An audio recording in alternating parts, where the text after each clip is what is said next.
On this episode, I sit down with Chris Algeri, former world championship boxer, former kickboxer, world champion, and now current broadcaster in the sport of boxing. And it is one of the best interviews that I've done to date, in that Chris Algeri is a wealth of information when it comes to helping fighters understand the business of boxing. Chris had an unusual road to get to his championship and to generate revenue in the sport. And there's a lot of lessons to be learned, and a lot of a good advice that he gives for young fighters coming up in the sport, trying to understand how to navigate the sport. And I know you guys are out there. I know there's thousands of you who want to be in the sport or already in the sport and trying to figure out how to get to the top. Take a look at this, listen to it, watch it, learn from what he's saying, and then watch it again, because Chris gives a lot of great information. Follow Chris on his social media, just Chris Algeri on Twitter, on Instagram, and reach out to him. He is open to talking to young fighters who are coming up who need help navigating the business. He is a man who can help you guys if you're willing to take his advice and listen and learn from someone who was in your shoes, where you guys were at 20, 19, 21, 22, just starting out in the business and not having someone to help you. It's possible because Chris did it. He wasn't signed by a big promoter. He moved his way up through the system on his own with the guys from kickboxing, guys who knew nothing about the sport. They figured it out. They figured out how to get him. He figured out how to get himself, along with his trainers, into a position to fight for a world title, to win a world title. You know, he worked his way up, fought Manny Pacquiao, fought Spence Jr. I mean, this is a guy who was able to get in a position to not only win titles, but also win in the money game. And then now he's an analyst. Now he's calling fights. And he's going to do this for the rest of his life. He says he loves it. He loves the sport and is willing to help you guys out. So take a listen, like, follow, subscribe, and we're going to produce more of these. If you guys have any questions, put them down below. I will personally send them off to Chris if you guys don't reach out to him directly, and let's start a conversation, figure out how to help you guys get to a position to where you are successful in the sport of boxing.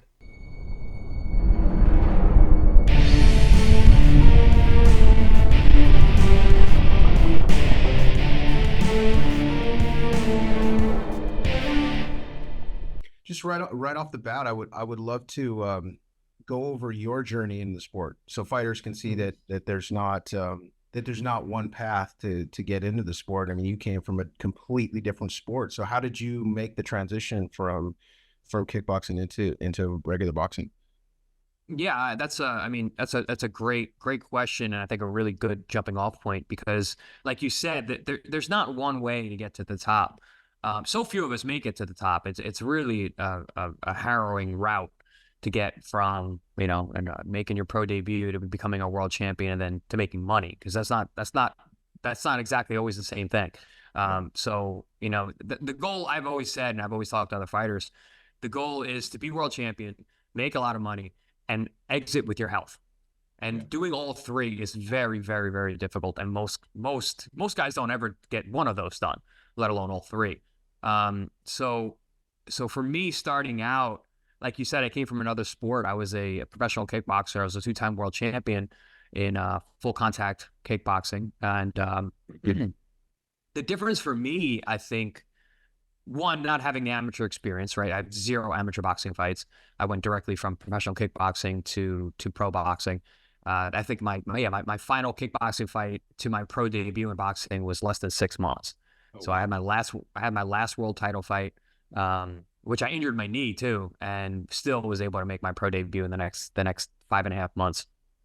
But the difference with me, and was that I actually had a built-in fan base, and it was built in the area that I was training and fighting in. So cool. I was able to sell tickets right off the bat. Like my pro debut, I sold hundreds of tickets to a theater in Brooklyn. the Aviator, actually, for my pro debut. So these promoters immediately saw like, oh wow, this guy actually has a built-in fan base already. That's weird. He has no amateur fights, and it's his first boxing match, and he brought hundreds of people who bought tickets and high-end tickets and brought me a lot of money. Not only did I pay for my own bout in terms of my purse, what very little money, I think it was $100 a round back then, so $400 for my pro debut, and then a percentage of ticket sales. But I also was able to pay for my opponent. So for people who don't know, a promoter, a small scale promoter, like a local promoter, will put on a show, and they essentially put out all the money. And for the fight site venue, for the officials, for insurance, transportation of the fighters, hotels, things like that. And a lot of times, what will happen is fighters will either sell tickets to pay for their own purse, to pay for their opponents, to pay for their travel and all that, or they'll have a manager who will literally just buy it. It'll be a bought fight, and a manager will come in and say, "Oh, go ahead, good." Well, I was gonna say, so a manager might come in and say, "Hey, listen, I want to get my guy a fight. He's 1-0. Find him an opponent. Maybe that opponent costs $1,000. Here's $1,000. Give my guy a fight so he gets a win." So it improves their record. But Right. Your question? So that initial conversation with the first promoter, that was you negotiating yourself onto the card and saying that you would pay for the fights? No. I said that I was gonna sell tickets. I said I had a guaranteed minimum ticket sales, which for whatever, I don't remember what the numbers were. But I'm sure whatever that minimum was, dollar amount was going to cover at least my purse, if not my purse and my opponent's. So maybe it was like, oh, you got to sell 50 tickets, and it's, 50 tickets, maybe they're, $25 or whatever the case may be. So it's going to cover some portion of the cost of what my bout was going to cost the promoter. Correct. Right. So it's my purse, my opponent's purse. It's travel for my opponent if he's coming in from anywhere, and then whatever transportation or hotels were needed for the opponent. That's why finding local opponents is great, because they're cheap. You don't have to fly them in, you don't have to put them up. And also, guys in my situation, I end up fighting a lot of really tough guys, because tough guys are cheaper. Because tough guys will be like, I could beat that white boy. I'll take that. I'll take that fight. Right. And actually I got a lot of fights like that. Guys who watch me in the gym, like in Galisa's, whatever. And I was like, I want to fight Chris Algeri. And, he's been in the gym. I can take him. And then they would take the fight, and I'd whoop them. And then it would be cheap. It would be cheap for the promoter, but it was tough for me, because I had to fight a lot of tough guys, and guys who really thought they could win. Whereas sometimes you have other guys who are actually bought and paid for. Well, they're jobbers. This is what they do. They fight 3 times a month. And they show up, and they get beat up by guys who are 5-0 and 10-0 and 15-0. And their job essentially becomes, don't get knocked out so I can fight next weekend. And for them, it's a job. They're getting paid to go out there and fight. They obviously, they're some of those guys are pretty good. A lot of times they're very crafty. They have a ton of experience. They know how not to get hurt. They know how not to get knocked out. They know how not to get stopped, because that is their job, is to be able to work every weekend, or as many weekends as they can. Yeah. So very, very, very different situation the way that I came up in terms of that. So for me, that's the other portion I don't think we ever really hear about, because when you hear about like these top promotional companies, when they have these big signings of like a guy coming out of the Olympics, like Shakur Stevenson or Keyshawn Davis, you think about Top Rank, you think about these big promotions, and they're going to just set up opponents, and no, they don't have to worry. But the promoter worries about that. They get the right guy. They want their guy to shine. They know the investment is there. There was probably a signing bonus for that fighter anyway to get him to sign your promotional contract. Now we're going to set him up. We're going to get him to a reasonable record, 10-0, 15-0, and then we're going to put him into a big fight, make our money back. A guy like me, you don't really hear about, because it doesn't really happen that much. It's very old school. I call it grassroots, because I had to do this in my hometown. I had to sell tickets. I had to run around. I had to. I actually, is the advent of social media. Facebook came onto the scene when I was in college, and remember how you could make event pages? Yeah. I would make Chris Algeri's next bout, and I would invite everybody that was on my Facebook page, and I would sell tickets through that, and I would set up how many tickets you need. They tell me, they put in an order, and then I would do a meet and greet somewhere local, and people would come, and we would exchange. They would give me cash, I'd give them tickets. I'd see on fight night, sell T-shirts and whatnot. But oftentimes it was literally me, the guy who's fighting, doing this, fight after fight, year after year. I did it through my kickboxing career, so I had an idea going into my boxing how it was going to work out. So you were hustling back, when you first started, just in combat sports in general then. Yeah, always. I mean, kickboxing, there's no money. So Right. I was doing that basically just so I could get these fights. Um, Flying guys from England, flying guys from South Africa, flying guys from Germany was expensive. And promoters at a small local kickboxing show didn't want to do that. Yeah. What made you finally do the transition? Was it just all financially based? For the sponsors. Yeah, I mean, No, I would put you cut out, so I missed that part. Go ahead and say that again. oh, so yeah, the sponsor, I would get sponsors that would, I put their logo on my T-shirts and I would sell them. They go on my trunks or whatever. And essentially, they whatever money they would give, they'd basically just give it to the promoter. They would sponsor the show. They would get banners on the ring and whatnot, but it would get the main event opponent in, which was, this world-class guy who was going to come from another country who could fight me. Right. Because I was very popular in kickboxing as well. I was selling out shows on Long Island back when I was 19, 20 years old. Oh, So wow. like I said, I had that built-in fan base. So when I came into boxing, the promoters wanted to put me on shows. I got 5 fights my first year, and it's having no manager, doing it myself, and had no lawyer, no manager, didn't even have an accountant then, and it was just me and my team, my traders. Tim Lane, rest in peace, Right. was helping me at the time because he was a former kickboxer as well and knew how this worked in terms of selling tickets. And we just hustled. We trained, we hustled, we sold tickets, and we fought, and we won. Yeah. Yeah.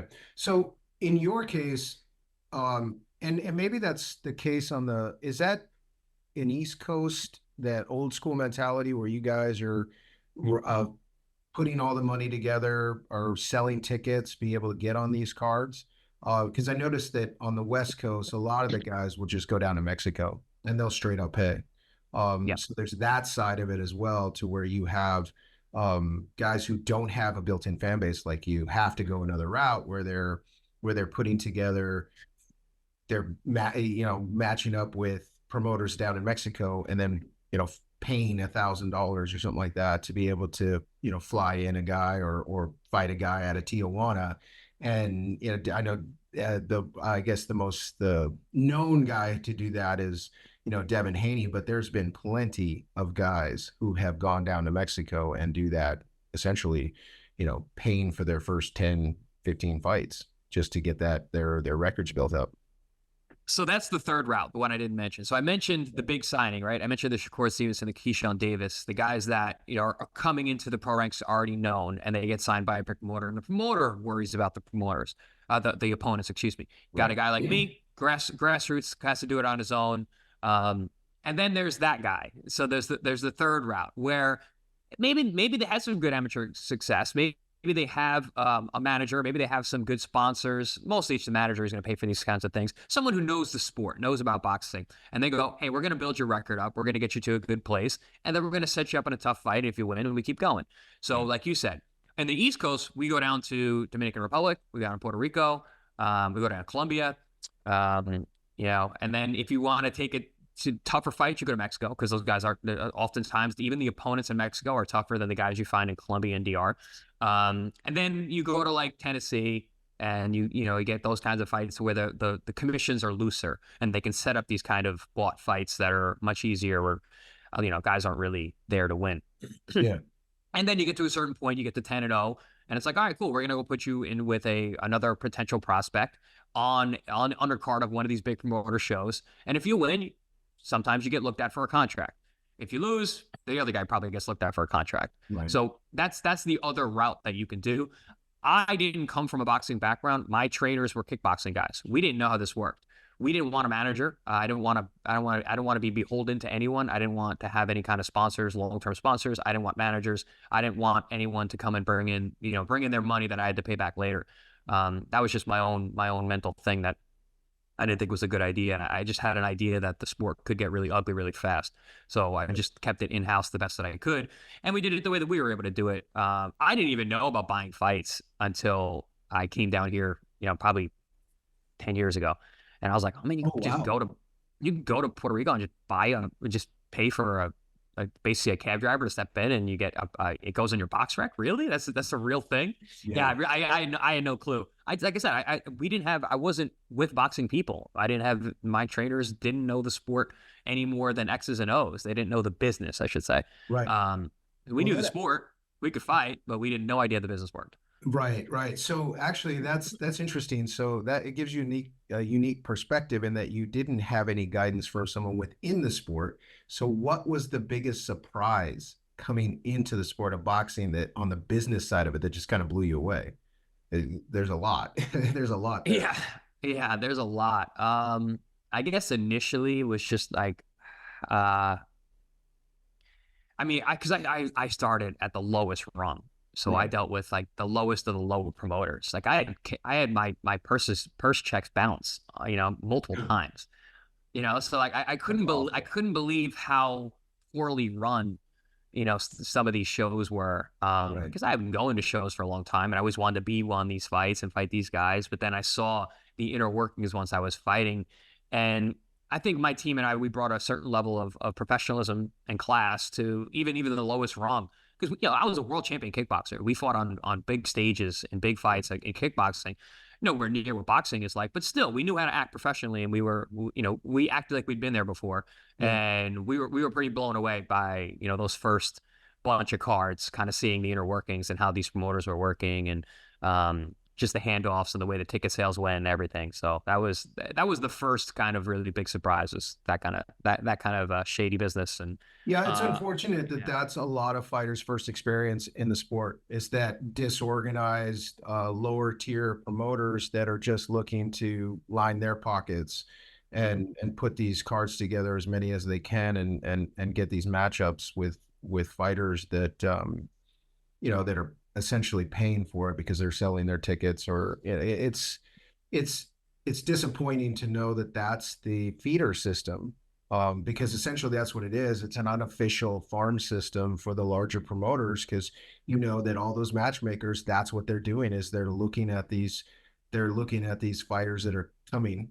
They're looking for talent as well as they're looking for opponents, and that's a side of it. Are you an opponent? Are you talent? And they don't always tell you in fighters because I mean, think back to being 20, 21 years old. Your ego is in all that testosterone's going. You think in order to get in the ring, you have to have that mentality, right? You have to have the machismo. At the same time, you've got all these guys, these older men who know how the sport works, knows how the business works, knows how to take advantage. So that's that education. What we're doing here is trying to educate these fighters that look, there's a lot of men out there that do not behave with the same ethics as you would like them to behave. And so because of that, you have to be able to, I love that saying, protect yourself at all times. Outside the Mhm. ring, you have to. And I think it's great that you had a team that didn't know anything about the sport, and still, because of your professionalism on the kickboxing side, were able to navigate the lower tiers of the sport successfully without all of the. I mean, having checks bounce, but at the same time, you were able to avoid a lot of the pitfalls that a lot of the fighters get into, where they get stuck with managers, and just people that don't have their best interests at heart. So, um, that's To that's a great. It's great for you that you had that opportunity to kind of stay clear of all of that. to a degree, ignorance is bliss, right? You don't know what you don't know. Right. And like you said, like you didn't know if you were the talent, the A side, or the opponent. You didn't know that, and I didn't know that for a lot of those fights. A lot of those fights, I was the opponent. A lot of those fights, I was the B side, and I Yeah. had no idea. Like you said, I was 20 years old. Like I can beat the world. I can beat everybody. It doesn't matter who they put me up against. Matchmakers loved me because I would fight anybody. They would Right. literally, the first guy they brought me, I'd always back out, of course. Um, because I saw myself as world class very early on. I was like, I'm going to be a world champion. So it shouldn't matter who you guys find. I should be able to beat them. Um, and especially when I was younger and coming up. And I also knew I didn't have any power or control. Um, but it was better for me because I did have power in that I could sell tickets. Yeah. So if I can bring you cash, then you're at a point beholden to me, especially these smaller cards. You need to make your nut. I can guarantee your nut. I can make it all, and it can actually make you money if you get some other people on the card who can actually sell some tickets as well. There were points when I fought at the Paramount, my last couple of shows, I literally told my promoter, I was like, don't let anybody else sell any more tickets. I need all the tickets. I can't keep turning people away all the time because I'm selling hundreds and hundreds of tickets. For my title fight against Ruslan Bronco, I sold $60,000 in tickets to Madison Square for the Madison Square Garden fight. I'm sorry, for the Barclays fight. I'm coming in with $10,000 cash, and I go into my promoter's office and I go, I need more tickets. Boom, here's money. Here's $15,000. Yeah. And I was doing it myself, literally going back and I'm fighting for a world title on HBO. Right. And I'm running around selling tickets and pulling tickets and counting out hundreds of dollars of cash, thousands of dollars of cash. Yeah. I remember having like a room full of my friends and family just like counting money. Just, because counting $10,000 in cash when you got people giving you 20s and 5s, it's a long night. And then bringing in that cash to go get more tickets. And I even remember, like I tell people all the time, like a lot of young guys, I'll talk to them and like, man, how do you do it? I'm having trouble making ends meet. The Tuesday before I fought for a world title on HBO, I was teaching a women's kickboxing class.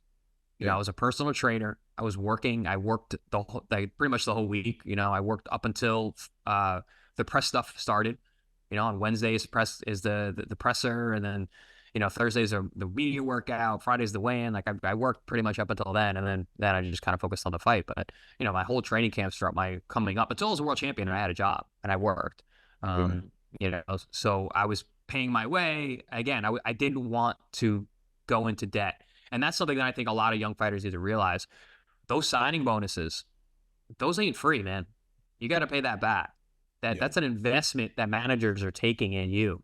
And they're keeping tabs. They're keeping tabs of all the money they're spending on the way up, in terms of, the tickets that they buy for their friends, in terms of, your training expenses, your monthly stipend, your car, all those things go into an itemized bill that they're collecting. So that first $100,000 you make ain't $100,000. First, you got to pay taxes, then you got to pay your team, and then your manager comes with a bill. It's like, hey man, I've been getting you here for the past 5 years. This is what it cost. There's a $50,000 bill attached to you getting that $100,000 fight, and that's why I was saying. Did you ever get a promoter? I mean, excuse me, did you ever get a manager? I did. I had one manager that. Let's just say it didn't work out in a way that was entirely legal for a situation. We had a falling out. I thought that we had it done we separated the correct way, and then we went to court and battled for a couple of years, and then So I've been in so many court battles between promoters and managers. I've spent hundreds of thousands of dollars on court proceedings because of this kind of stuff. So then because we're dipping our toe into the economics of it a little bit here. So let's talk about you holding a job up until you became a world champion.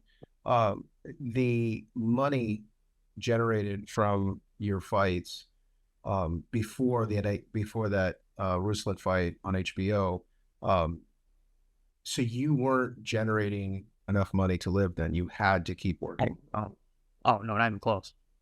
Even with ticket sales, the local level, 4, 5, 6, 7, 8,000 would be probably the best I had seen.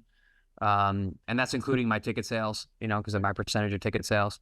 And you do that a couple times a year. It's not really, I live in New York, it's expensive to live here. So I had to keep working. I also had school. I was in school for the first couple of years of my career, and I had scholarships. And not scholarships. I had loans to pay for. Right. So not only did I have my normal living expenses, I had to pay my loans every year, my normal bills, but also I had not substantial in terms of being a doctor or anything, but $50,000-$60,000 in student loan debt to take care of, and I didn't want to just let it sit. And then training camps. Training camps are expensive. You know, I kind of figured out kind of early on that New York was a great place to train. You know, consistency of sparring partners was tough. Travel was tough. Things are expensive. So I started doing camps elsewhere. I went to California. I went to Rob Garcia's camp. I went to Las Vegas, South Florida. Yeah, and I just found one much better, more consistent sparring in those places, but also the cost of living was way different. Even though I had to travel to get there, it ended up working out for me to do my camps elsewhere and then just come back to Long Island, come back to New York to fight where my fan base was. So I would train across the country and then fly back and you know, host the fights where I was able to sell tickets. And that's again where social media really helped, because I was able to be in contact with all of the fans and ticket buyers while being across the country. All right. So when you were away training, were you working? Did you have to save up money in order to get to that point so that you could go away and train for 6 weeks or however long you were training for? So essentially that $5,000, $6,000, $7,000 that I made per fight was just for a training camp for the next fight. Oh, okay. So you'd hold on to it and then you'd be able to take a break from I would live off working, my working money, and then my fight money was essentially just going to the next camp. And that's why we had a hurricane storm, that storm Sandy in New York back in, what was it, 2011? What was it? Yeah. Well, we really bad. Yeah, it was really, really bad. And I was in camp for a fight. I was at Robert Garcia's camp in Oxnard, and I had a fight scheduled in November back on Long Island, and the fight got canceled.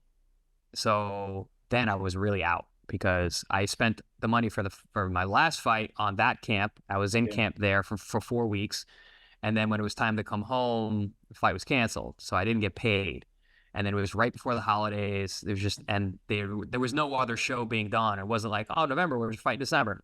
The next show was going to be in like February or March. So I was like really out. That was a really hard time for me. And I was like, I had no money for gifts for my family. It was the holidays, you know. And that's the thing. When I'm in camp, I'm not working. So like that money I was making to live off of isn't being generated. And the money for the next camp didn't arrive because I didn't fight. Right. So I was just then basically at zero. And I just had to just get back to work, you know, train people. How old were you at that point? 20, I guess I was 21, so like 26, 27. And so you had been a professional, for 5 years at that point? My pro boxing, I think I was like 24, 25. Oh, wow. Okay. So you were late in the game. I mean, obviously you were doing your thing. Yeah, kickboxing. Yeah. My last kickboxing fight, I think I was 23. So I think I was 24 when I started boxing. Yeah. So, okay, go back to the economic side. When you were in camp, so you went out, say, we'll use Robert Garcia. You were in camp with Robert Garcia. What are some of the expenses? Like, did your kickboxing trainers come with you, or did Robert take over and help you through your camp? We had it worked out that like the first time my kickboxing, or Tim Lane came with me, and just to see how things are going to be set up. And Robert was just such a great guy and so awesome and so helpful to us. You know, he had a situation set up with the local hotel that made it super affordable for his fighters to stay there, or guys who were visiting. And Kelly Pavlik was in camp as well. He was like my neighbor across the way, and he had a car, so he'd drive me around. It was a really great setup. Robert's he's just awesome. He understands the economics of the sport, being a fighter himself, also being a local guy. He was the pride of Oxnard. I was the pride of Huntington. So we had a lot of similarities in that way. Yeah. And so Robert understood the complexities of the economics for young fighters, and he made it really, really easy for us to make it, you know, make it happen. And they had their sponsors and whatnot, but you know, like I just came and I just paid. I paid, you know, with what I had to stay in the hotel, for the fighter hotel, you know, food. I could walk to the gym, and it, you know, wasn't, the expenses were just that. And that's your gym fees on top of that, or? No, there was no gym fees. We trained. You know, Robert had invited us. Well, that's great. I didn't know that. So he just had an open camp to where guys could come in and he'll. I don't know if that's how it was for everybody. You know, that's how it was for me. But also, like, I had to be sparring partners for Marcos Maidana and Brandon Rio, like whoever was there. It's like I had to, you know, it's like, oh, you got to go to camp now. I was like, okay. I mean, it was fine. That's what I was there for. But also, I was a different level fighter. I was kind of like a tweener, because Robert had his guys who were coming up, And young guys, they had a couple fights, 4, 5, 6 fights. I had like 14, 15 fights. And then he had his champions. He had Brandon Rios. He had Marcos Maidana. He had Kelly Pavlik. So I was a tweener. I wasn't in the general population group of these younger guys who were coming up, but I trained with them unless I was in camp with Marcos. And Maidana, I think I did 3 camps with him where I was his main sparring partner. And then we switched off. I was not with the general pop. I was with him and his team and doing it whatever schedule he had. But so yeah, I was a little bit different than those guys. I was much further along than the younger guys. So I might have been in a different situation in terms of that. But yeah, I was also, again, I was a sparring partner for a lot of the upper guys. And just so in case guys don't know or realize that you were being paid to be a sparring partner, correct? Not always. Not always. Oh, okay.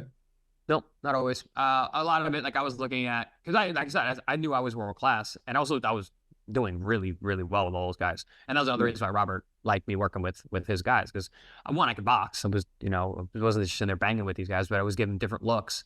But it was good, and I was really good. And I saw it. I was like, all right, this is helping me. Yeah. This is helping me. I know they're looking at me as I'm the sparring partner because you have a world title fight, but I got a fight too. And my fight is as important to me as your fight is as important to you. Oh, 100%. Even though it's a different level. So for myself and my team, like I had an opportunity to train with great fighters, which I wouldn't have had if I was in New York fighting in Long Island, sparring in Long Island. So then when you first started, just to jump back a bit, when your very first fight in boxing, you said that there was a very short time between your last kickboxing fight and your first professional fight. Did you have any issues with the commissions? And the reason I ask is the commissions, they're different in every state. And the fact that you had no amateur background, yet you were a kickboxer, different sport, but you're still obviously can handle yourself within the ropes. Did you have any issues with the commissions? No, and New York's a pretty tough commission. Yeah, but I mean, you don't really have to have you don't have to have a background really. You could just throw some gloves on or go get your fingerprints and you're a pro fighter. People always ask, how many amateur fights do you need before you go pro? I'm like, you don't need any. I mean, I didn't have any. Obviously I had ring experience, I have combat sport experience, but yeah, no, anybody can go pro, and plenty of guys have just gone pro off the street. So yeah, and even New York, I think even when it comes to New York and their commission in terms of how tough they are on kind of making fights, it's more about the matchup. They don't want to see guys who are going to get hurt. And so even though I had no, amateur pedigree or background, a lot of New York knew who I was already anyway. So even my pro debut, I fought a guy with 7 fights who had knockouts. He was 6 foot tall. He was a southpaw. Like I remember people being like, "Why is this guy fighting this?" The worst, yeah. And it was funny. The promoter of the show, oh man, what was his name? Who was the Italian heavyweight? He fought Mike Tyson. He fought Foreman. Lou Savarese. Lou Savarese is at the fight, and he's sitting next to the promoter, Sal Musamici. And he's looking at the card, and the promoter says, "Oh, I got this kid. He's coming from kickboxing. He sells a ton of tickets." And Sal goes, "He's fighting a 6 foot southpaw with 4 wins. What are you doing?" He's like, "He's gonna lose." He's like, "No, the kid can fight. I'm telling you, he didn't." He's like, and they made a bet. They made a bet that I was gonna lose. I ended up knocking the guy out in the 3rd round, but also I didn't see any of the winnings either. So by the way, yeah, right. No, that's why in boxing would you get money? Of course, why would you get money for winning? But whatever. But yeah, no, I had it tough right from the outset. I think my first 6 fights I fought 3 southpaws. Oh wow. Mm-hmm. So I mean that is something that fighters need to consider. Your preparation in the early going, and that you took tough fights, prepared you for when you became world champion. So when you're taking on world champion level guys, the ability to fight tough guys, to develop your armor, to develop your skills, to develop your everything that you're going to need, your mental fortitude in the ring, is something that I see a lot of guys take missteps early. They feel confident because they're fighting cab drivers and they're knocking them out in 30 seconds, but that doesn't prepare them for when they step up to guys who can actually fight. And so the path that you're taking may have been more difficult. At the same time, it's one of those things where your your skill set was sharpened because you took on tougher challenges earlier. And I feel that's something that fighters need to take into consideration, knowing that I've seen so many fighters who look great early. First 10 fights, they're just 10-0, 9 knockouts, 9 KOs, yeah.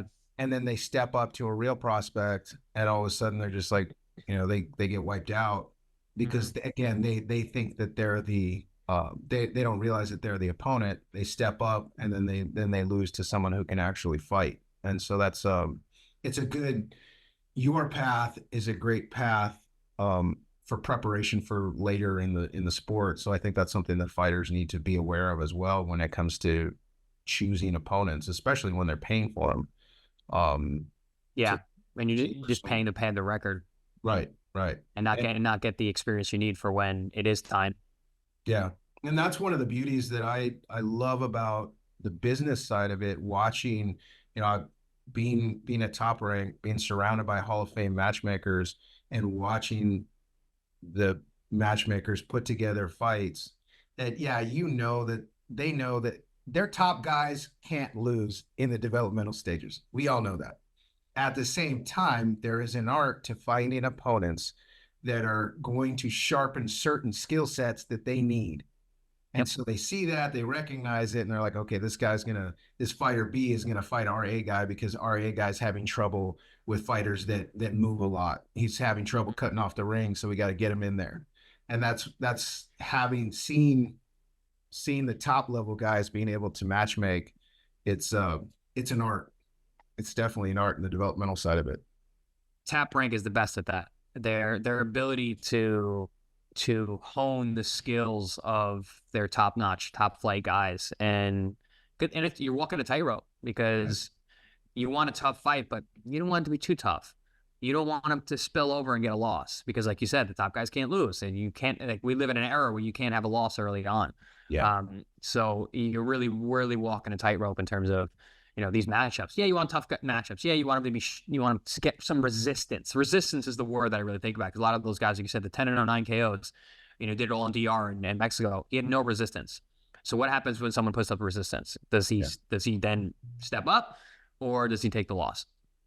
So that's matchmaking is a very, very fine art and big part of the economics of the sport for sure. Right. So as you develop, and that's another thing. Good opponents are expensive. So let's talk about the economics of it.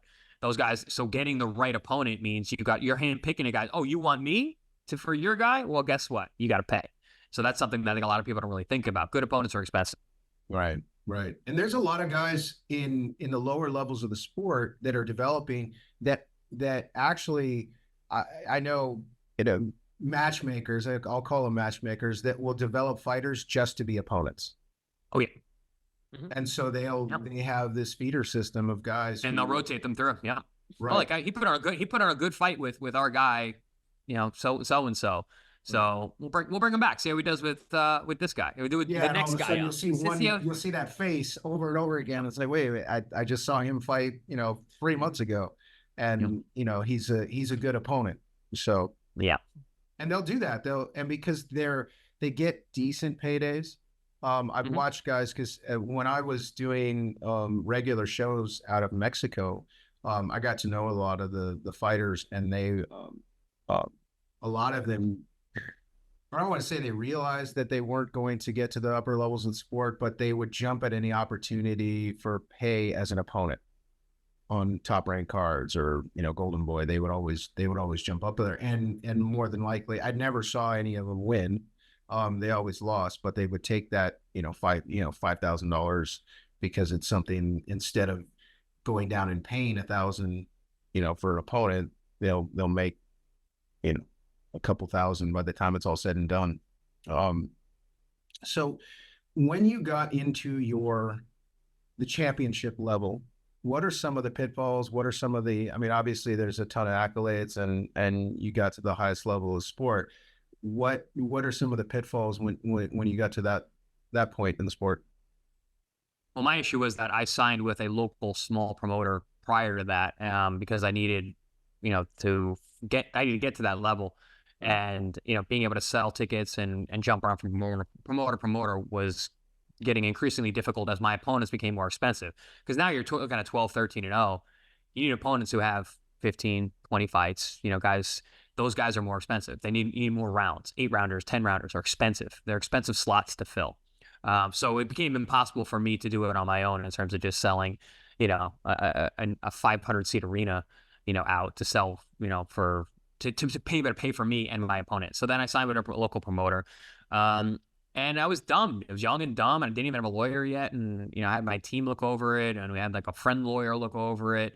And we got trapped into a really, really bad contract with a very unethical guy.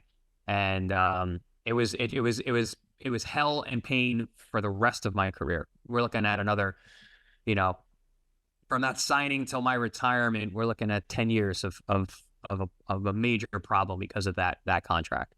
And just the monies that should have gone to me that didn't, the underhand, that not knowing about what was actually happening, it was all such a vast learning curve. And I started to catch wind of it once we got into the bigger fights, because once you get out of the local show, like now you're not fighting on that promoter's card, which my very first fight was the Ruslan fight, it was a world title.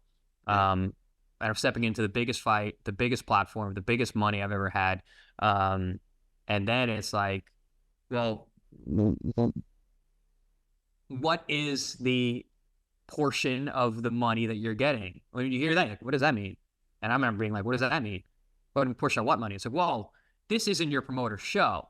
He's being contracted to use your services because he has your contract. He has you. So he's getting paid, and then he's paying you. So how much is the total pot? And how are you? If you don't know boxing, if you don't know the sport, you don't know any of that's going on. There's this big change, and I went from fighting on my promoter's show to fighting on another promoter's show, not realizing that my promoter is being paid by said promoter, and then I'm getting paid by my promoter. So there's a chain of command that you don't have privy to. Oh, so you didn't know anything about that? No, wow. You don't see that until the day of the fight. Yeah. You get the provision of services, and then you see what the total amount is and how much you got. And that's a kick in the nuts, right before you're about to fight. So that then became the problem for the rest of my career, because the splits were just out of control. And those are the things that you need to have clearly written and out in contracts. Listen, if it ain't in paper, it ain't real. That's the sport. If it ain't in paper, it ain't real. And if it is in paper, good luck if you don't like it, because you signed the dotted line, and no promoter will give up anything. They are going to give up. If anything you signed on, they're not giving up. They will fight tooth and nail for anything they don't want to give up. But if you already signed, it doesn't. Nope. You're going to have to deal with that. And this is where a lot of my legal troubles came from there, because there were things that were done that were just not right. And I won some I had to settle, but I'd say that I won more than I lost in terms of the legal battles that I've had in the courtroom and whatnot. But yeah, those are pitfalls. Anyone coming out, once you get to contracts, especially that are more than just like a bout agreement or going, when you're looking at a couple of years, managers, everything, you got to have a good lawyer. Got to have a good lawyer. And that was a big adjustment for me. Was the initial problems I had with the management is when I had to find a real lawyer, and I had already gotten a good accountant. So then the lawyer, I'm sorry, no, it was the other way around. I got the lawyer first. My attorney, who knew boxing, worked with some other, big time guys in the past. He reached out, he helped out. He had heard about a situation I was going through, and then we went to work. And then from then on, he helped me with all of my negotiating. Right. I negotiated things myself. I negotiated the Pacquiao fight myself. I did it with my lawyer. We sat in the room with the promoters and we went back and forth. Most fighters don't ever have to do that. I hope most fighters. I hope you don't have to do that as a fighter. It's very nerve-wracking. It's very difficult. These gray hairs are from that day. That was a very, very tough time, but we did it the best we could with the knowledge that we had, and it was, like I said, very, very fast learning curve. I had a very, very good attorney, and we did the best that we could, and it worked out. In totality, it really did work out. So yeah. In as far as attorneys go, based off of all the people that you've met since you become world champion, do you think that there are a lot of attorneys out there that understand boxing that young fighters can reach out to? I don't think there's a lot, but there are definitely guys who understand it, and guys who and boxing is such a unique, nuanced sport. Right. The only way to get good at it is reps. You can't read about it because there is no reading about it. There's no writing on it. No You got education. no formal education. Every step of this game, whether you're a fighter, a trainer, a cutman, a promoter, a manager, an attorney, an accountant, you have to be in the business. So if you find someone, they have to have been in the business. And then the problem is, how crooked are they? Because this is a very crooked business. So you've got to vet them as a human, and then also vet them as in terms of their experience. If you can find a good guy, a good person who's been in the sport and understands the sport and has your best interest in their eyes, then you're good. Yeah. Yeah. So I guess the key takeaway, put a good team around you that you trust. Good team. Can't do it yourself. You gotta, listen, you're the athlete. You are the boss. You are the business. Chris Algeri Boxing Inc. I am Chris Algeri. I am Chris Algeri Boxing Inc. At the end of the day, yeah, I have a trainer, but guess what? I'm the boss. I get paid. I pay them. I'm the one who's ultimately in control of my fate and the decisions we make. But you've got to be able to delegate, especially as a fighter, because you need to focus on training and fighting. And that's the most difficult sport in the world, if you ask me. And to do that while also managing yourself, making all the team decisions, setting up camp, it's just untenable.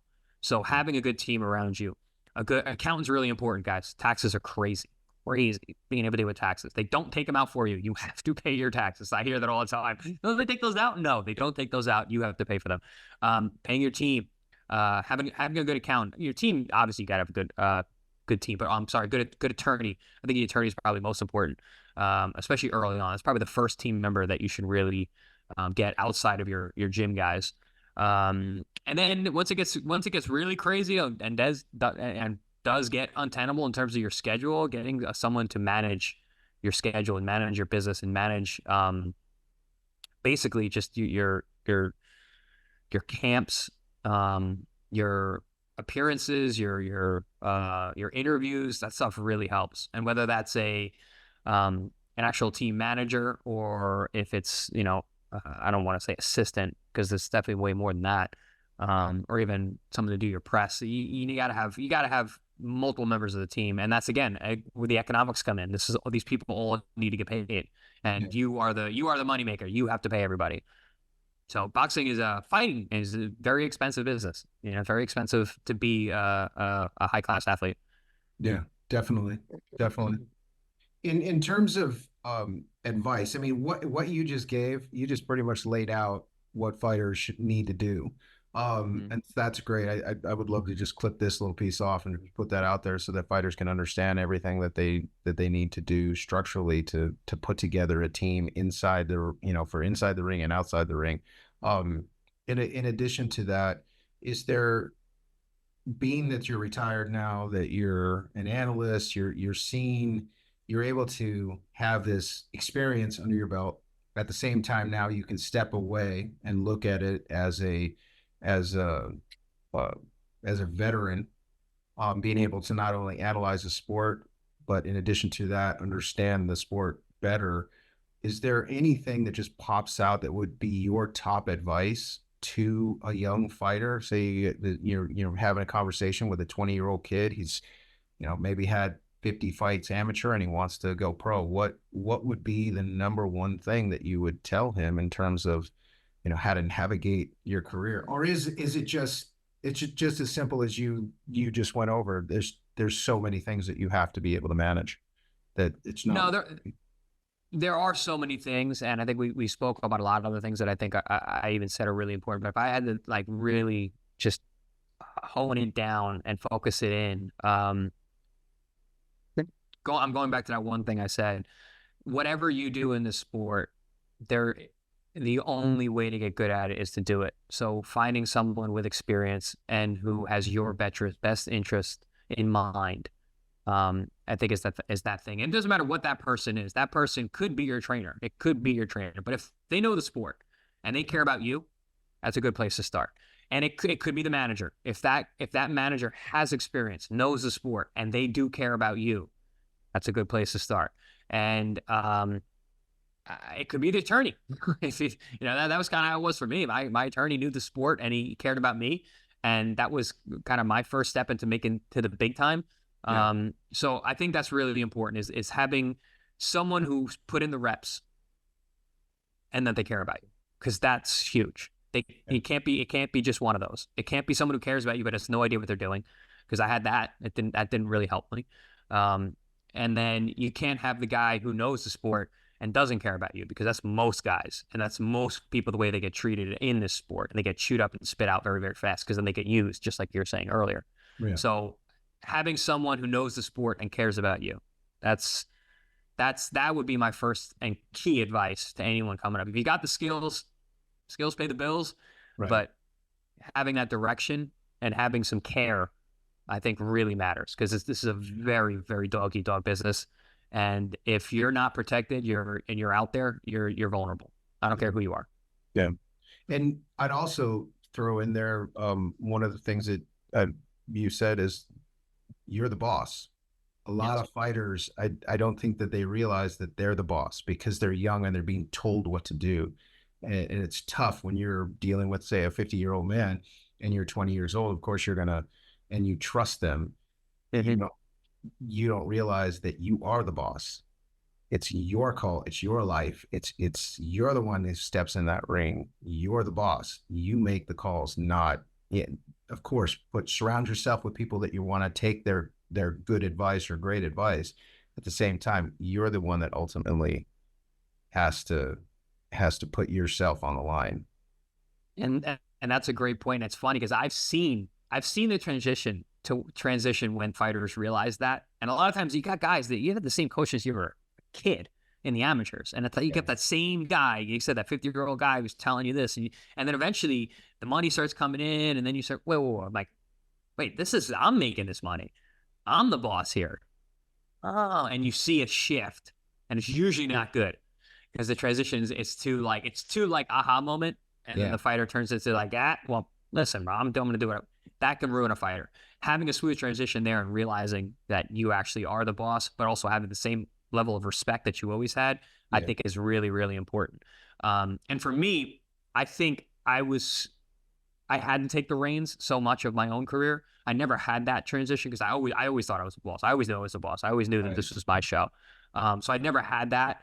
But I also had respect. I think a lot of it came from martial arts and just my upbringing, respecting the people that are around you and your trainers, and just respecting people that know more than you. But yeah, I think that's a really good point that I never thought about on us. That's good. Yeah. And when it came to, there's also one other key thing that I've gotten from this conversation, is that I didn't realize about your career, about your popularity and your ability to sell tickets early in your career. Because I think a lot of fighters, I completely know, because I've had conversations with fighters, because there's a lot of fighters out there that just want to concentrate on the sport, that don't want to promote themselves outside of just doing a post every once in a while on social media. But that really was your key, is the fact that you had a built-in fan base. I mean, pre-social media, and then as it came in, you took advantage of that. And you look at like Ryan Garcia, who built a fan base online early in his career. I mean, this is pre everything that's going on with him now, but he built an enormous fan base, which gave him value. Obviously, he has a skill set, but the value comes in from your ability to generate money for the promoter. And that's what attracts promoters and bigger fights, is your ability to sell and make people money. Value, just what you said. I remember when I came to California, when I came to Robert's gym, the very first thing that, the man who introduced me to was like, this guy's really popular, sells a tons of tickets. This guy's really, I was the really popular guy who sells tons of tickets. That was my value. And even all the way up to the Ruslan fight, I was always popular. I sold tickets in New York. That's why I always fought in New York. I was like, why do you always fight in New York? I'm like, I mean, I'm not picking where the fights are. I says my base, and I sell tickets, and people show up. So even the Ruslan fight, my value was I had an O at the end of my record. I was 19-0, and I was popular. And we were fighting in New York. You know, first we were going to fight on Long Island. They actually changed it because of how popular I was. Like, it's going to be all Algeri fans in Long Island. We got to shift it over to Barclays Center. And that was where Brett Yormark switched it from Nassau Coliseum, because we were going to be the first fight in Nassau Coliseum in however many long. Long Island guy fighting for a world title on Long Island. It was too late out for me. Way too late out for me. And so they switched it to Brooklyn, to Barclays. You know, now I'm fighting a Russian. Brett Yormark is the boss at Barclays. You know, we had a press conference in Brighton Beach. It's set up for the Russian fighter. But again, I sold so many tickets, and it was New York. My people came out. So my value to Top Rank was I was undefeated and I was popular. I was going to sell tickets, because Ruslan's not going to sell tickets in Brooklyn. No. You know, he's not a marketable guy. Watch him fight. Incredibly fun to watch. I mean, so entertaining, amazing fighter. One of my favorite guys to watch for a long time coming up before that fight. But he's not selling tickets. Chris Algeri comes in, he can sell tickets. So having value, I think that's really important. You just nailed it on the head. That value, in order to get promoters to pay attention, is really important. Yeah. So that value is what got you that championship fight. I mean, obviously, skill set aside, you know, the value is what got you that fight, because they saw the dollars behind it. Yep. Value with dollars and zero. You got to be undefeated. I'd say if I had lost at any point in my career on the way, I would never got that title fight. If I was 19-1, never would have got that fight. Yeah. It's that undefeated. Yeah. It's I mean, it's kind of the double-edged sword with fighters, or with the sport. You know, it's. I love the way that MMA, it doesn't matter anymore. Like those guys will just go at it, but we're not at that. It seems like we're starting to transition though, a little bit, because we're getting these young guys fighting each other. Like Ryan Garcia just fought Devin Haney. Ryan has a loss, right? And then now Devin, you know, had a loss. They expunged it, but it doesn't matter. We saw him lose, right? You know, so like now we got these young guys who are fighting each other, and I think part of that is the fear that you don't have to be undefeated. And I mean, God willing, we get Shakur and Tank.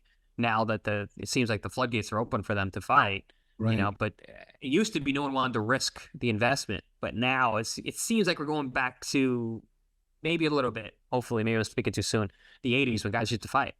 You know, Leonard fought. There's a lot more money coming in now with what's going on with Turkey. Yeah. I mean, and it's a good thing. It's a good thing. We deserve it. The fighters, I love the fact that these guys are getting paid. You know, I missed these paydays, but I don't care. I'm not looking at anybody else's pocket. I did just fine. I'm happy, but I want these guys to get paid what we deserve. Real quickly, I appreciate all the time that you've given me. I want to transition from your retirement to your current career. I know you're with ProBox TV now, but talk about the initial transition from fighter. Were you calling fights when you were calling fights when you were still fighting? So yeah, you were. So talk about that transition. Was it something that you thought about doing, or is it something just kind of fell in your lap? No, it just fell in my lap.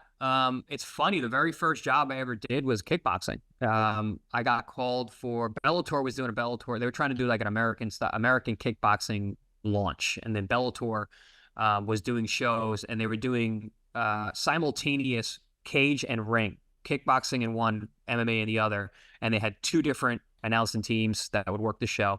And I work with Bruce Beck, and you know, Bruce Beck is phenomenal. He is a legend in the sport. And honestly, I owe what I'm doing now to him and that job that weekend.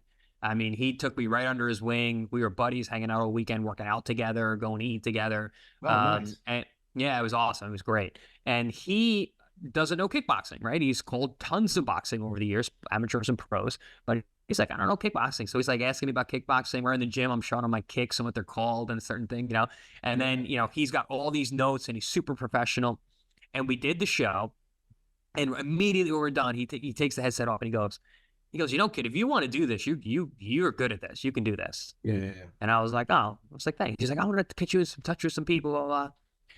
Nothing really good comes from that. And then Brad Jacobs, has Bruce calling Mick Collins' pro debut. It was St. Patty's Day. Actually, Conor McGregor walked him out that night. It was in the small room in the Garden, and Bruce Beck was hired to do the show. And Brad asks him, who do you want to do, comms with?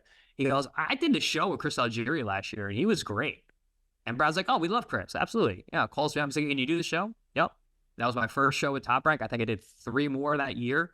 And I've done, 6, 7 shows a year with Top Rank ever since then. So I started in 2016, going on 8 years now. And I think I've worked more every year, as it's gone on, even during the pandemic, because Brad called me up for that. And he was like, hey, we're doing 2 shows a week. He's like, can you get to California? And we do. I was like, yeah, I'll be there. And I flew myself out there, everything, and then just worked 2 shows a week we did that for like 2 months.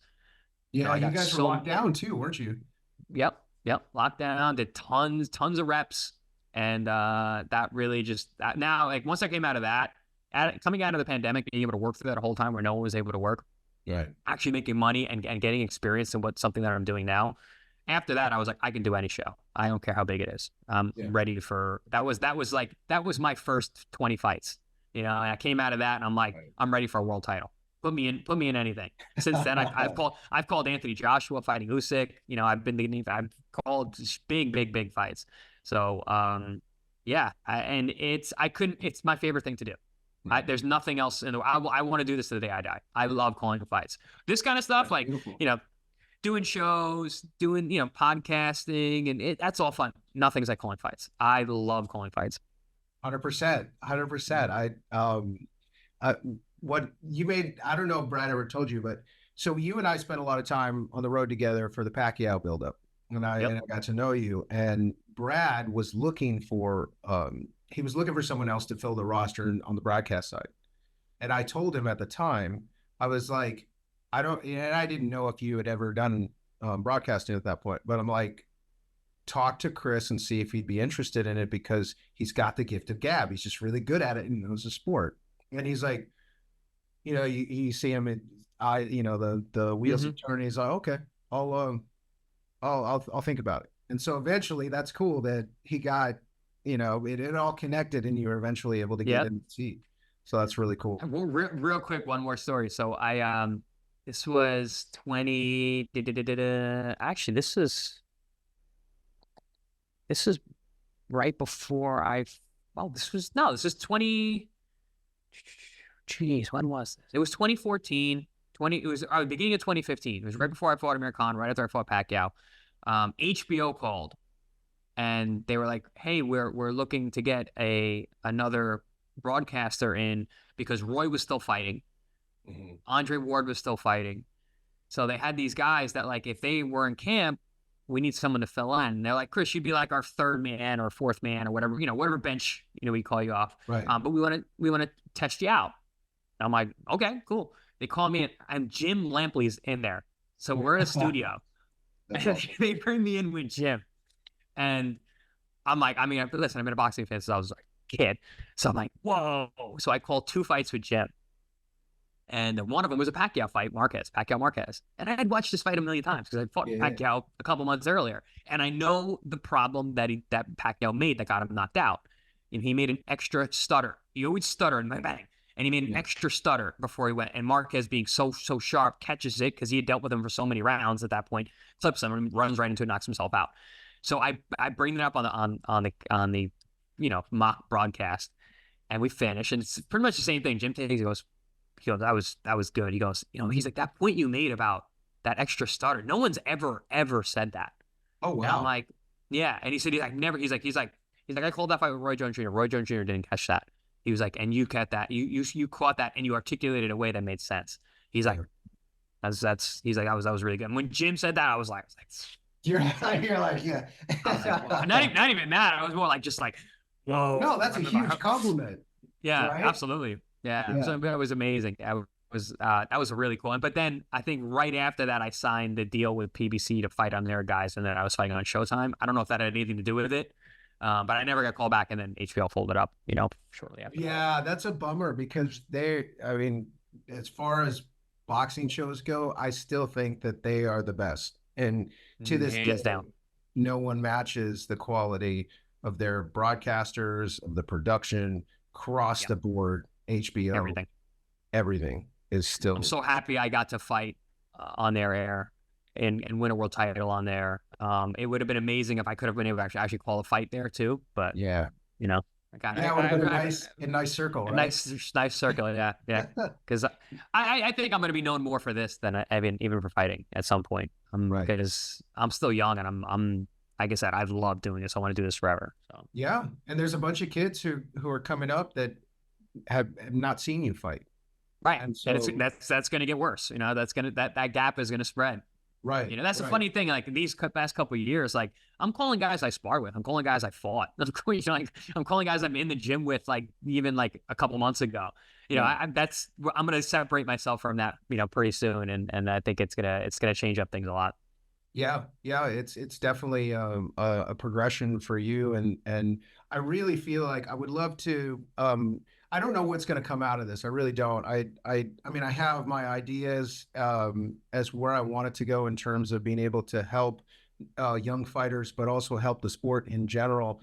And I think it would be great to be able to tap you as a resource when it comes around to that, to be able to spread your knowledge, because your ability to convey a story and get a point it's a talent. And so for you to be able to talk to younger fighters and know that they could reach out to you on social media and ask you questions, I think knowing you, I think you'd be totally open for having fighters reach out, and knowing that, you know, through videos like this, that you're available for fighters, you know, to a certain degree, to be able to give advice and help guys navigate. Because I think I love the fact that the amount of money that's coming in the top end of the sport will trickle down. We all know that. And we've been in this, because the pay-per-view system is so corrupted in terms of the fact that so many people steal instead of pay for that. It's been it's been extremely detrimental to the lower rungs of the sport, because that money doesn't trickle down. And so now that the money's coming in at the top end of the sport from Riyadh season, and I hope it continues. I hope there's other people, other networks that see that, okay, there's money to be made here. It's a very popular sport. And if it just gets organized, from the foundation of it, you know, we talked about the fact that, you know, you can just hop in as a fighter and you can declare yourself a professional if you can match up with some guy that's at your level. Well, that's great. At the same time, it shouldn't be that way. There should be structure. There should be structure for trainers. There should be structure for managers. There should be structure all across the board. And I feel that if there's enough money stays at the top long enough, we can start to develop a foundation to build the sport. Because for me, I see boxing as the fact that, you know, Dana White says everybody understands fighting. Well, it's true. People get that no matter what language you speak around the world. It just seems to be something humans are good at, right? We all like to get in arguments, but we understand it. And so the popularity of combat sports, I think, has a lot. I feel has a lot of headroom. There's a lot of room to go. And you think, like, I look at tennis. It's a one-on-one sport. It's it's the number one sport in the world in terms of one-on-one. And it's I think it's number 3 in the world or something like that in terms of revenue generated. Well, if tennis could do it, why can't boxing do it? Right. And so I think boxing is like 13th or 14th in terms of popularity and mainly money generated. There is a huge amount of room. It just needs to be structured in a way that allows. Nailed it. 100% true. Because we need, you know, we got the NFL, we got the NBA, like we have these organizations that are massive businesses. And with boxing, we're so fragmented, and there is no route. There is no way to just kind of foresee. Like that's why talking about this was so interesting, because there's so many different ways. You talked about 3 different possible routes, and there's countless others, you know, to get to do it. But it's just like this weird root system where everything's coming from so many different places. Then there needs to be a super highway for it, because there's so much talent and there's so much money and there's so much potential. This should be the biggest sport in the world. It's the best sport. I say it all the time. It's the best sport in the world. It's one-on-one. It takes a lifetime to get good at. No one can ever master it. Like it's the best sport by far, and there's no reason why it's 13th on popularity. It should be number one. It should have always been number one. Yeah. But the corruption and the unorganized nature of it, that's why I was called the Wild Wild West, and anyone can jump in. I can throw I can throw a towel over my shoulder and be a trainer. I can go and I can buy a license and now I'm a promoter.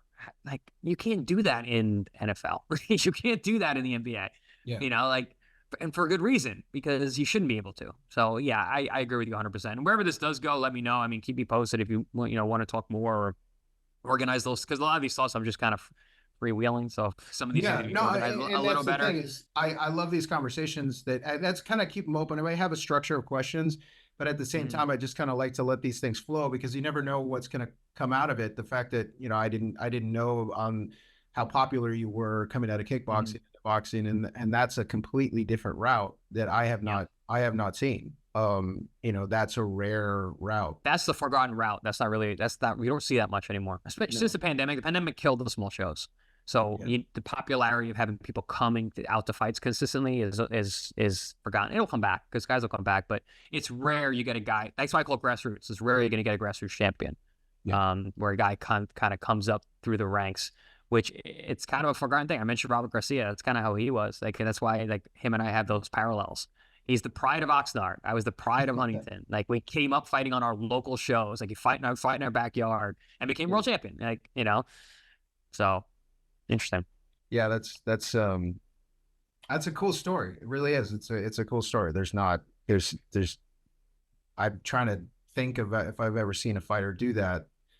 And I'm sure there were back in the 80s and 70s, but I'm not in the modern era. Outside of you and Robert, that's it. I mean, most guys that are world champions now are signed by the top promoters, and that's the path. And so with your story, you actually give hope to fighters who are grassroots, who have to develop their skill set, from turning professional to, if they ever get the opportunity, they're developing their skill set in a way that they don't have the protection of the promoters.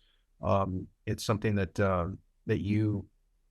you have that story, and you definitely should tell that story more. It's a great story. The other guys that I think of that kind of remind me in similar veins is Sergio Martinez. He came from, cycling, and he wasn't like a amateur. He had to fight his way up, got destroyed by Margarito over here, and then still came up to become a world champion. And then Bernard Hopkins, obviously, who's went through the penitentiary system, but another guy doesn't have amateur fights. I think he might have lost his pro debut, kind of thing. And you get these. There's not many of us, but there are guys, and there's different routes for them too. That's why I mentioned there's so many routes. Like I mentioned, only 3 today, but really, you got Bernard who came from literally the penitentiary. You've got Sergio who came from cycling. There is precedent for it, but there's not many of us. Yeah. And there should be the opportunity there, and that's where the structure comes in for the sport. There needs to be a structure there that these guys can. Because I at one point I researched that there was over 18,000 licensed boxers in the United States. And how many of those fighters do you actually have ever heard of? 1%. Yeah. And so there's a lot of guys out there. If you go to any of the gyms out here in Vegas or just anywhere in New York, there's a ton of fighters in there. And let me ask you this. You've been around a lot of fights. How many talented guys have you seen come in who are opponents? Right. Like really talented guys like me, guys like who if they didn't make their loss, they might have become something. There's tons of guys out there. And then there's those guys, you catch that hard loss. Maybe you should have won. You got robbed, whatever. Now you come home, it's like, I got bills. Hey, you got an opponent. You could be 12 grand against this guy. Your next fight. Meanwhile, you broke your hand in the last fight, but you got to take it. That guy's career is over, for 12 grand or because of a bad judge. There's been so many talented guys. Like I mentioned, Bernard and Sergio and me and Robert, like those guys who came up differently, but like how many of us didn't make it out? And we've seen them. I've seen them. I've seen good guys with no backing. Yeah, and have the talent. They're just as talented, but for whatever reason, they just got the wrong they took the wrong path, or just the path didn't open up for them, and they end up working, you know, they get out of the sport. My brother says that to me all the time. He's like, I don't know how you navigated this the way you did. He's like, there was so many wrong turns for you to make, and you just always made the right one. And I was like, I don't think so. I think I willed through a lot of bad turns, but yeah. But he's like, my brother's over the moon about how things worked out. Like, he's super proud of me. It's Unbelievably, you're blessed.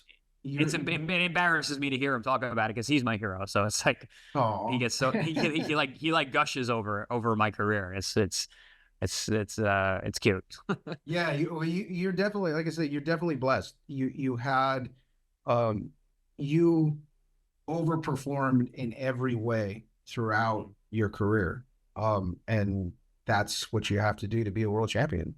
You know, you weren't supposed to beat Ruslan. You know, you were the opponent. I wasn't supposed to beat the guy to get that fight. I wasn't supposed to be Emmanuel Taylor. I wasn't supposed to be I wasn't supposed to be in an ESPN main event and win. Right. And you threw off because I knew that I know that was going to be Manny's opponent. Yep. And then that's how you got that fight. And Bob, being a stand-up guy, goes, I want to see that kid fight Manny Pacquiao in the press conference. That was it. Crazy. Yeah. No, it was great. I appreciate your time. I really do. It was absolutely, man. Good conversation. Yeah, great catching up. Good to see you. Glad to see everything's going well.